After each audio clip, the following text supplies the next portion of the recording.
it's been my hard experience that humans and aliens don't mix. What about you and me? What about us? We can look like them. We blend in. A lot of aliens can't. And people in this world don't have much tolerance for others who look different. I say that as an alien and someone who's worn the face of a black man for 15 years.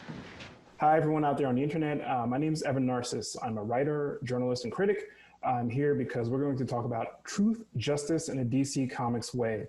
I am joined by the cast members of various DC Comics Warner Brothers TV shows who'll be talking about the characters they portray and why they're important in a world where people from outside the mainstream society often can be marginalized and treated unfairly. I'm first joined by Nicole Maines, who plays Nia Nal, aka Dreamer on Supergirl, David Harewood, who plays John Jones, Martian Manhunter, also on Supergirl, Marvin Crondon Jones, who plays Tobias Whale on Black Lightning, and Anna Diop, who plays Corey Anders, aka Starfire, on Titans. And we're also joined by Flash showrunner and screenwriter Eric Wallace. You know, obviously we're living in a world where we see the turmoil and the unrest born from the righteous indignation, I think, by a lot of people who live in systems that they feel aren't fair, don't treat them as fully human. So I guess the first question I want to ask you guys was, you know, if you grew up reading comic books or science fiction or any kind of speculative fiction, can you pinpoint moments where like you felt like your innate sense of justice or what's right and wrong was shaped by that kind of stuff? Yeah, I was 10 and I grew up reading comic books and science fiction movies and horror movies and all that stuff. And there wasn't anything for me, clearly, because Spider-Man and Thor and Superman and Batman and The Flash were all white folks. And then my older sister took me to go see a movie called Night of the Living Dead. And zombies, and I fell in love with horror movies, but it starred Dwayne Jones, a black man. It blew my mind, not only because it was the first time I saw such a powerful representation of blackness on the screen that was speaking to me. You know, it moved me. At the end of the movie, spoilers if you haven't seen Night of the Living Dead by now, he gets killed by a mob of, quite frankly, white folks. It taught me something that I had kind of suspected before age 10, that my parents had talked about a little bit of their experiences in the 50s and 60s and 70s. But here it was right on the screen for me, a black man trying to do the right thing. And his reward for it was death. It's pretty hardcore. I've never forgotten that. And it informs everything I do to this day.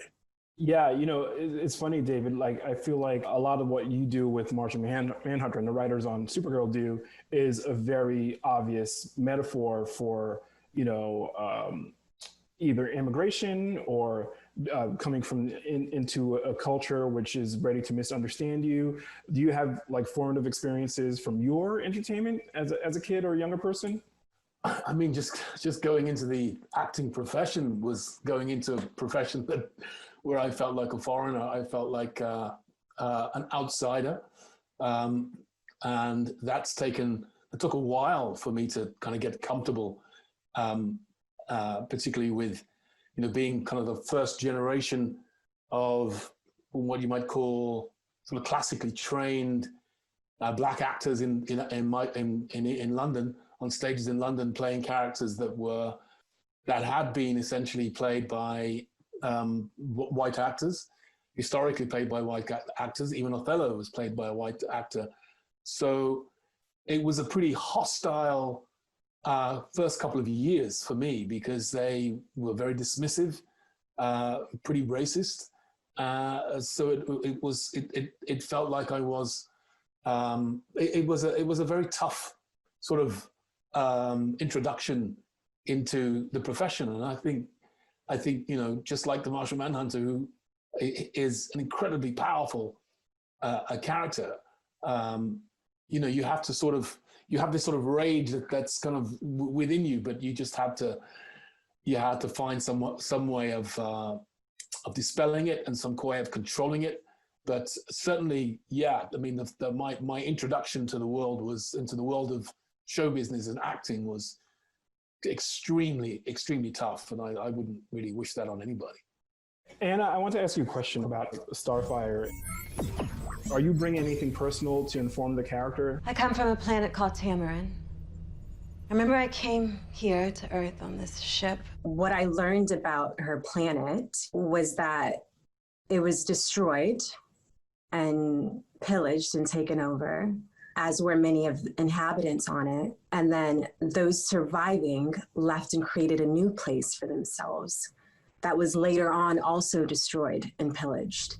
It's called Gulran Desdar, Death of Worlds. And I'm from Senegal, West Africa, and similar things happened to us there. It was colonized and destroyed in a lot of ways as well, and attacked. And we rebuilt, but never really quite found our grounding again either. And so I think Black people can relate a lot to Starfire's origins and where she's from. I certainly can. And yeah, that was something I found that I could relate to. And also just coming to a new place. I moved to America when I was 6 years old, and from Senegal, and had to assimilate and had to acclimate and had to learn the language and the people, and found them sometimes odd and interesting, and all the things that Starfire finds from humans. But yeah, certainly there were a lot of similarities for me and Starfire. Yeah, my parents immigrated from Haiti before I was born, and the wildest thing to me about growing up here, I identify as Haitian American, is like, you know, you realize the stereotypes about Black Americans get exported all over the world, right? So my mom would invoke some of these in her conversations. I'm like, Mom, you realize other people who are not like us probably think the same thing of us. You know, it was really wild to kind of like experience that tiered kind of like stereotyping where, like, you know, oh, okay, you think we're better than them, but based on what exactly? Just from coming somewhere else. But, you know, this is one of the ways that this systemic injustice has kind of trickled down to create fissures in different communities. I want to throw the next question to Nicole, because Dreamer obviously is a lot different in Supergirl than in the original comic book source material. Did you like lean on a sense of community to help, you know, ground your sense of the character and your portrayal of the character on the show? Yeah, so for Dreamer, there really wasn't any source material because, of course, there's Dream Girl from the Legion of Superheroes comics. Yield or die. Just take it down to like a 7. Yield or else. I just wanted to fill her with this sense of, holy crap, I'm a superhero, and kind of take people on that journey with her, because before that, we didn't have anybody. We didn't have anyone in the comics or really anywhere who was like us. We didn't have trans people in that environment and in that spotlight. Nap time. So I kind of wanted to fill her with that same excitement that the rest of the community has watching her, because I think anytime I go to a convention or I talk to other trans people about it, we both have this sense of just complete overwhelming excitement and giddiness. I know the flip side of that can be feeling like, you know, like a lot of pressure. How do you modulate that? Now we're starting to see more and more representation, and now we're starting to see more trans people in different situations and different shows and genres and spotlights. We even have more trans superheroes now. I see you, Titans. Yeah. And right? Watch the show, love the show. Oh, thank you. I know when I first started playing Dreamer, I was so terrified to do anything halfway indecent or halfway bad and let her make bad choices, because I was like, no, she has to be perfect. She has to be likable. Like, if she's not absolute perfection, then, you know, messed it up. No more trans superheroes. We can't do it. They're bad. But the further we got and the more representation that was out there, I started feeling safe to let Nia and let Dreamer make poor choices. And we saw that in this past season. We did a whole episode about trans violence. He wants me to stop being a superhero. He's going after my community to bully me into it. Listen to me, Nia. Listen, we will find this guy. Yeah, we will. And when we do, I'll bury him. And we really saw Dreamer fall into this dark, angry, violent, vengeful place. And she kind of became this vigilante anti-hero full of hate for an episode. You make me sick. And I wasn't afraid to go there with her at that point because I knew that we had laid the foundation and that there was other representation to show not all trans people are like this. And it was okay for her to be angry in that moment.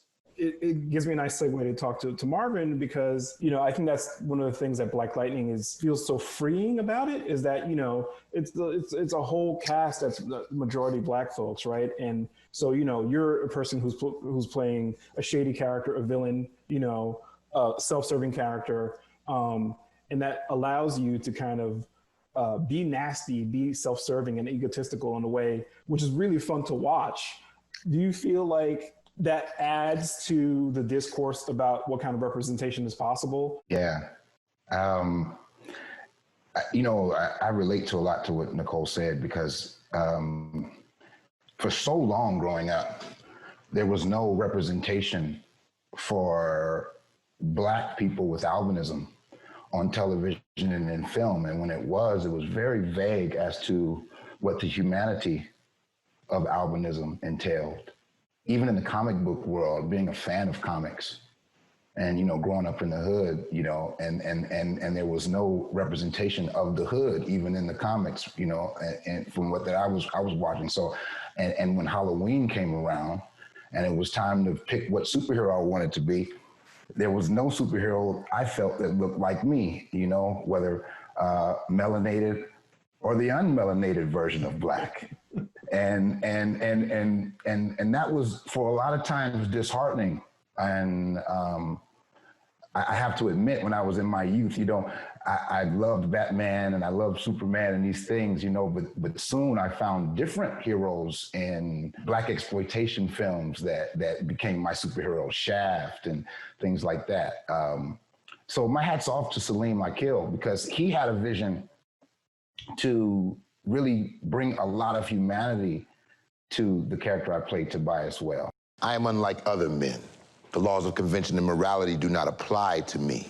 To play a character that for so long has lived in a world, the DC universe, and I saw how I missed something here, you know, and that there is a representation and that there is a likeness that I can relate to in this world of comics. And when I was commissioned to play him, I took that responsibility, you know, extremely hard, you know, and the injustices that people with albinism face around the world, the ignorance that people with albinism face around the world. Salim and CW and DC gave me an opportunity to debunk those things and create a new representation and a new likeness. Finally, a brother with some heart.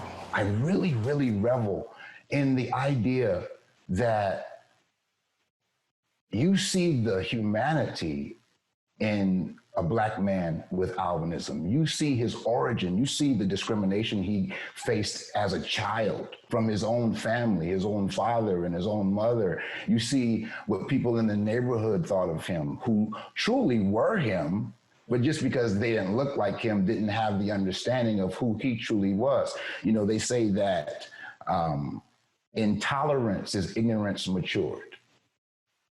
So what I'm able to do through this character is change the narrative of that intolerance and change the narrative of that ignorance. You know, you see a Black man with albinism driving fancy vehicles, you know, and a lot of times when we are born with albinism, we're told we never can drive.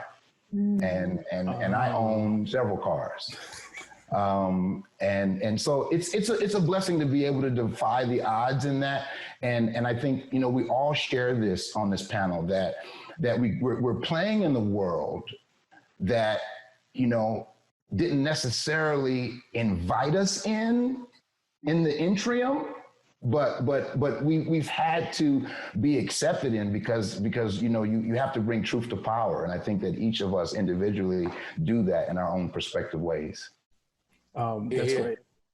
Amen. My God. David, I want to go back to you because you obviously grew up in the UK, where there's a different history in terms of Black-white relations. Are there different histories that some of our viewers may not be aware of in the UK that you've lived through and kind of inform your idea of heroism? Many people in England, you know, have always thought that racism was an American issue, and they don't think there's any racism in this country. And you know, having grown up being kind of chased by, you know, knife-wielding skinheads and guys with cricket bats and you know, skinheads, rude boys. You know, having grown up in this country like that, it's been sort of it's astonishing that people feel that this is some kind of open, tolerant, lovely country, as they call it. It's like, I don't know what country you guys grew up in, but that wasn't the country that I grew up in. So it's been tough because, as you say, with the Windrush generation, many of our stories just really haven't been told, haven't been rightly, you know, our stories have been sort of silenced. Our histories have not been taught. So it's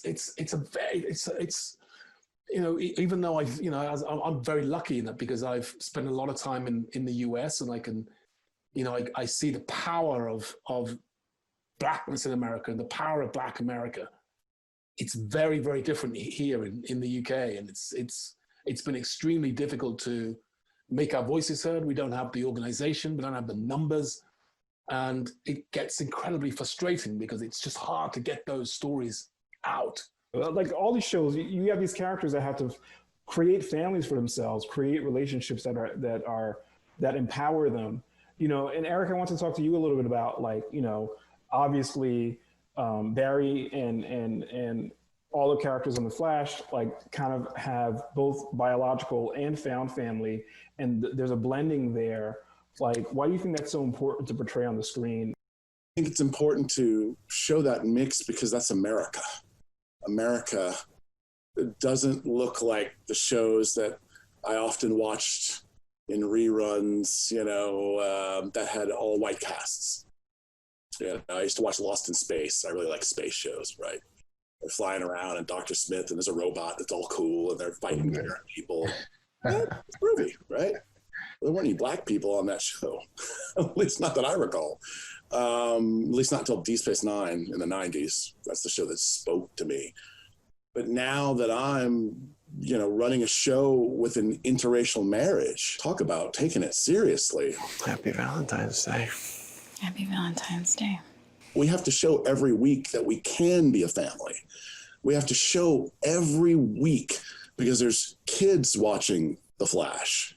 I take it really seriously. I don't want those kids growing up with what I grew up. It has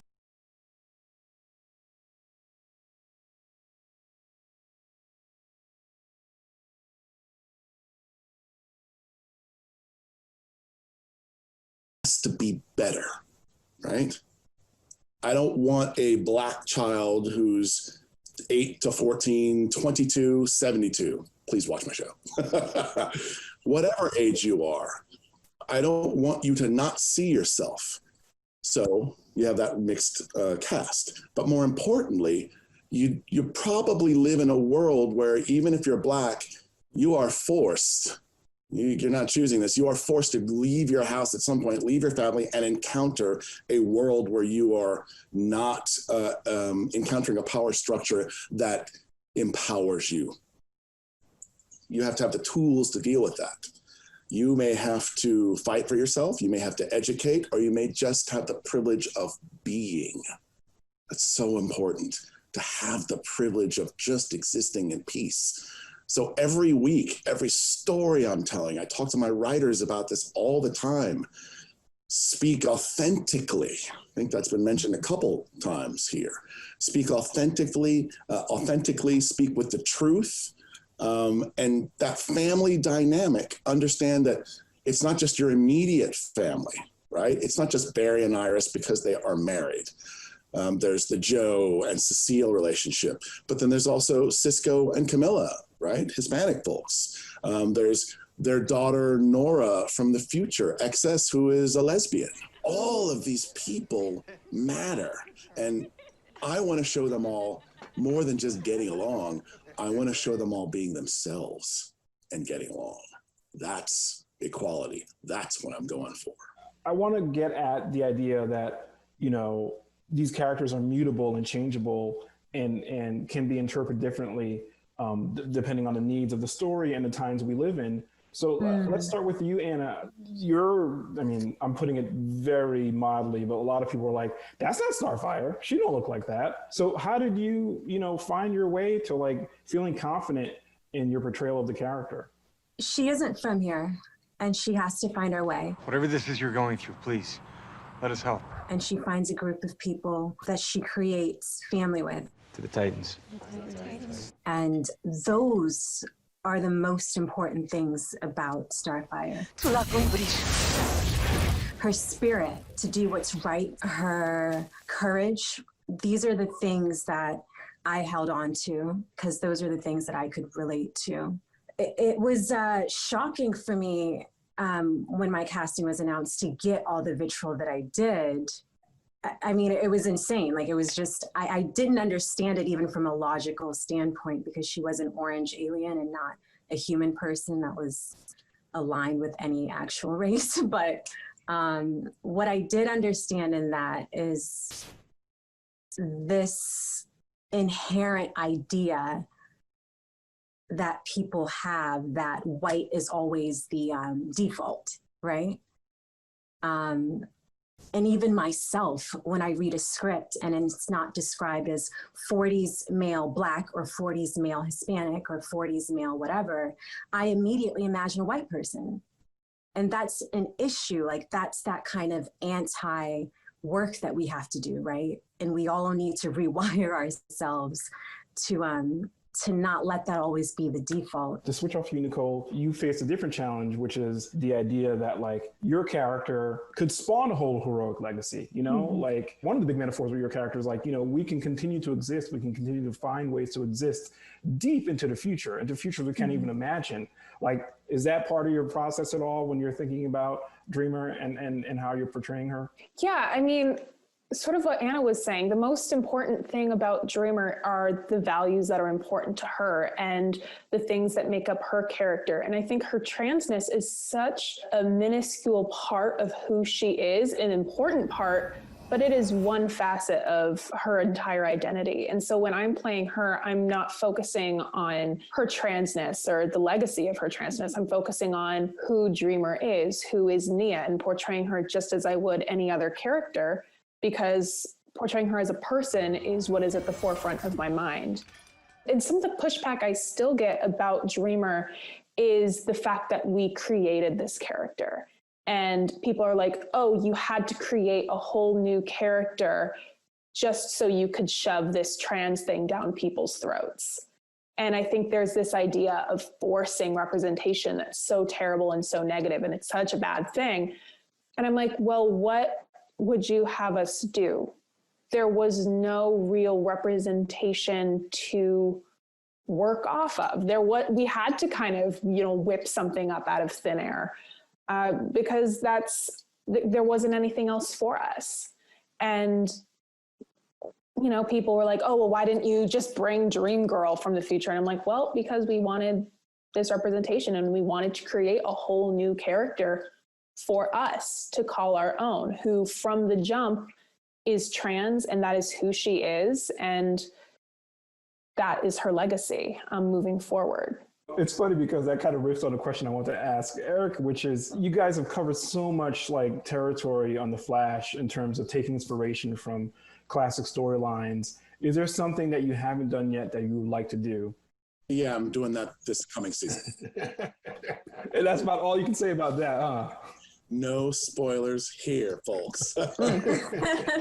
There is a particular character in the DC universe who is African American, literally, that I've been dying to bring in, that I might have just figured out how to do it because it's so cuckoo for Cocoa Puffs, you know? I'm going to sneak it in there and we're going to see what happens. And we'll pop. So yeah, I do struggle with it because obviously I'm surrounded by comic books behind me here. But that's part of the joy of being in this world. But I will say, and I don't know who just said it before, there's a reason why I'm drawn to this kind of material. We all keep saying it or circling around it, because I've always felt like an outsider in the world with which I am called a minority. I do not like that word. I'm just me, you know, I'm me. And I say that, yes, I've got a lot of stories I want to tell and I'll get to them as I can, but I'm drawn to this material because I have felt to these characters, a lot of them who are outsiders. I felt the same way my whole life growing up. I did not enjoy that. And now, again, I'll say it as long as people will listen to it. I don't want any more kids growing up the way I grew up. That is a mission for me. I take it so seriously. I don't want kids growing up feeling outsiders. When David described skinheads running at him with bats and beating him up, I just had a flashback to when I was 16. Dude, I'm with you. Horrible, horrible experiences that should never happen to young people, especially young Black folks. Sorry, it's the times and George Floyd and all these things, they flow through me as a storyteller. And I talk to my staff about this all the time. And all these shows that I see here, Black Lightning, Supergirl, and Titans, do such an amazing job of taking what's going on right now and infusing them, sometimes subtly, sometimes not so subtly. We're not so subtle sometimes on Flash. It's part of the fun. But seriously, taking those things and giving them back to the audience in a way that young people can learn and say, okay, this is a better way to behave. This is a better way to get along and to be tolerant and to celebrate the inclusion of everyone. Let's celebrate that, you know? What would you guys like to see tackled on your shows in a metaphorical way? Like what issues would you like to see dealt with? Our show deals with a lot of social justice issues from episode 1. Now the issues that we're faced with have compounded, and I'm sure that everyone here is experiencing, you know, as artists and creatives. I'm really excited to see what kind of stories we're able to tell now, the truth that we're able to tell now that a unanimous veil has been lifted, right? I think now we have no choice as creatives and storytellers, but to be completely truthful, you know, with our audience, because our audience now is completely aware, I think. Post-crisis, you know, now we're all on this same earth, and we have this amazing representation across all of the different shows. And I would like to see sort of more frequent kind of team ups between queer people on different shows, between our Black superheroes across the world, and sort of start to see them working together. I mean, I just want like a pride team up. We could call it the Queeros, and it's all the queer superheroes just having like a gay old time. That'd be awesome. Okay. Super Queeros, exactly. I would love to see, and this is something I experienced too, coming from Senegal where everyone looks like me, and coming to America where not everyone looks like me, and being confronted with what that felt like and how I had to move differently, right? And for Corey, it's the same. She comes to this place and all of a sudden she's this race, and that means something here. And so I'd love to see us explore a moment or something where she's confronted with that as well, and how she responds to that. And even further, I would love for it to be an issue that's big enough that the rest of her tribe, Robin and Raven and Gar and Dove, notice it too, and they stand up. And I would love for us to portray allyship, right? From these tribe members who happen to be white, and Gar, of course, who. But yeah, I think that would send such a strong message to our audience, because so often I have great white friends and they don't know exactly what to do sometimes. I've had so many conversations. They're like, well, I don't know what to post because I don't want to say the wrong thing and I don't know how to show up for you. And so I think it'd be great to show two parts, like what it is to be confronted by the fact of your race for Corey, and then what it is for them to show up for her and what that looks like. I think it sends such a great message. That's a great answer. You know, David, the next question is for you, because in the comics, Martian Manhunter, there was one particular interpretation of him that showed him having secret identities all over the world, right? So, you know, in Japan, he was a woman, and, you know, in Colombia, I love that. A little kid. So let's say you had to hand the baton off and John had to change his identity. Like, who would you like to see added to kind of like the palette of inclusivity that's possible through a character like this? That's really, really good question. That's a really, really good question. You know, I mean, he can be whoever he wants, as you say. Right. So I think the issue with John is, why is he necessarily uncomfortable with being who he is? Oh, yeah, it's a little unconventional, I know, to go out wearing this face, but I like it like this. I'm just as much John Jones, the human, as I am the Martian Manhunter. It's like both myself and Magan, who's another shapeshifter, who's a white Martian, and me, who's a green Martian, we're continually being other people. And I think there's something in learning to be yourself and being happy with yourself. So if I'm going to hand this over to anybody, I'm going to hand it over to somebody who's green, and somebody who's like to say, look, you know, you got to be honest, you got to be comfortable with who you are. Because I think, you know, we have played with the Jean choosing to shapeshift because he finds his natural visage too upsetting for people. People will be too shocked. And, you know, maybe we're getting to a place where, you know, that's just no longer acceptable. You got to be who you are. You got to come out. I mean, so Superman can just put on a pair of glasses and he's Clark Kent. Supergirl can just do her hair different and she's Kara Zor-El, you know. And I think, be yourself, man. Be a big, green, beautiful self. And that's a beautiful message.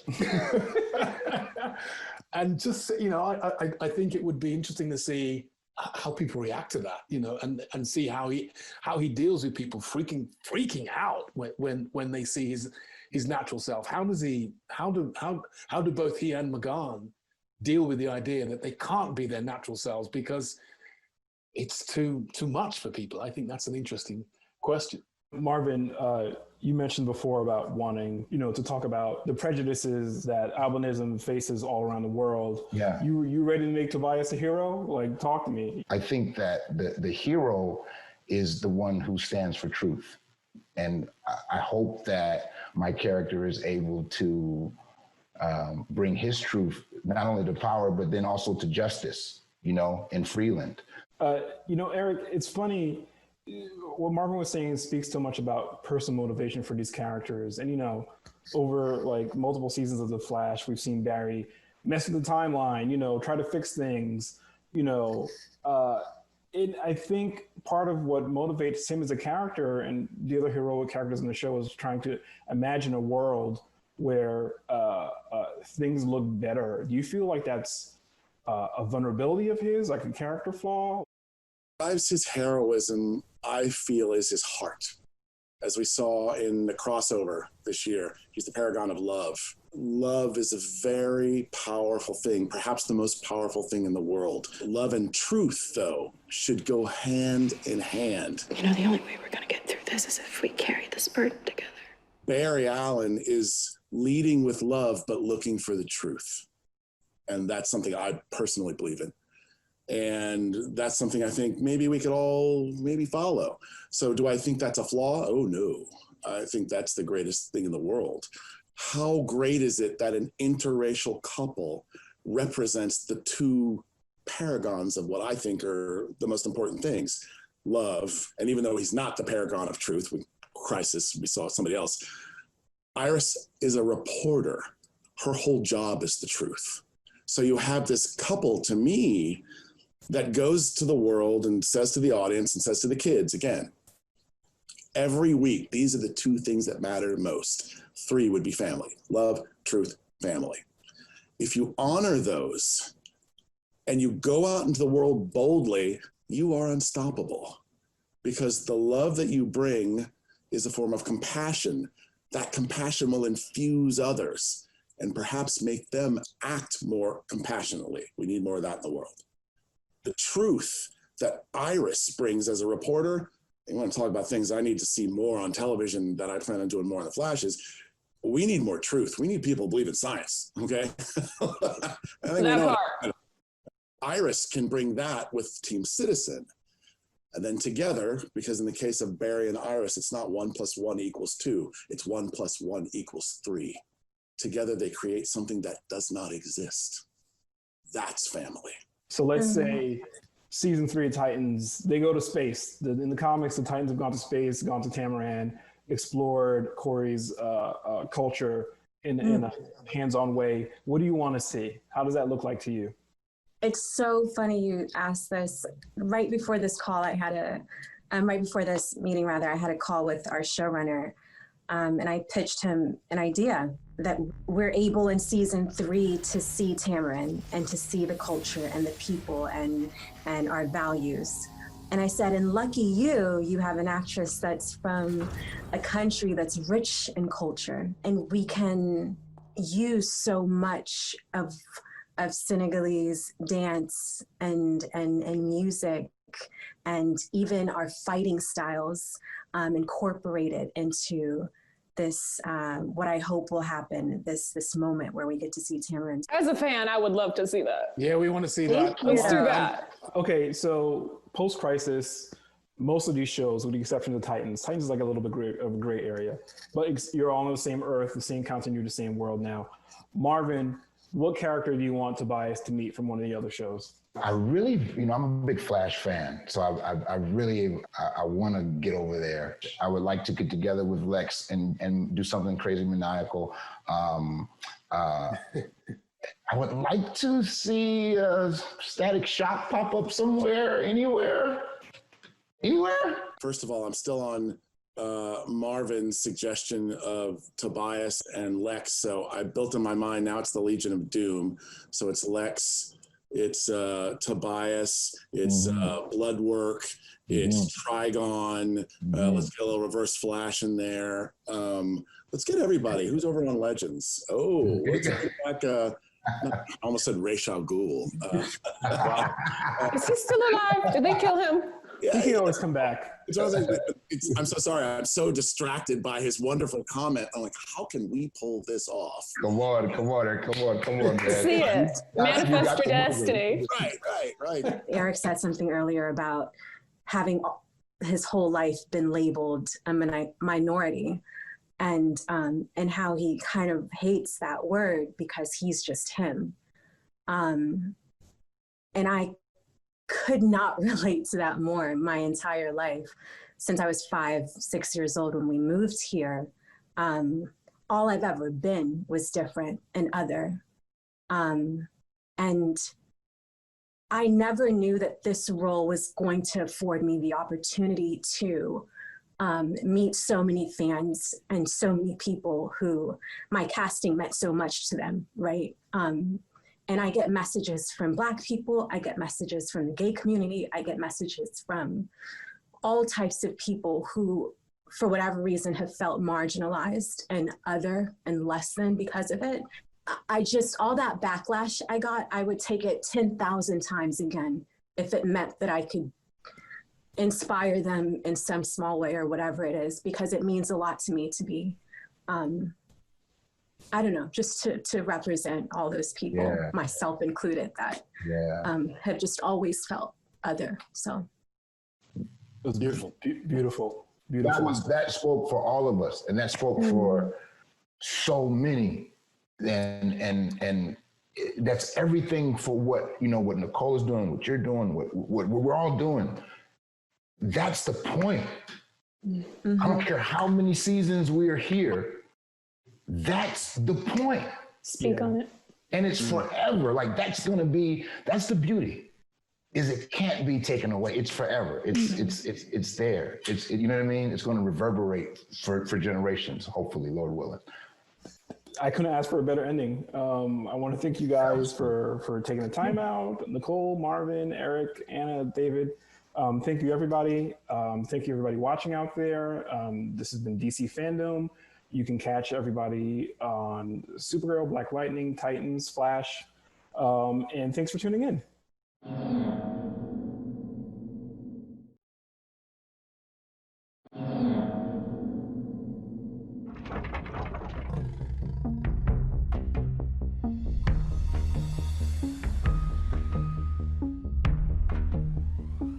For me, growing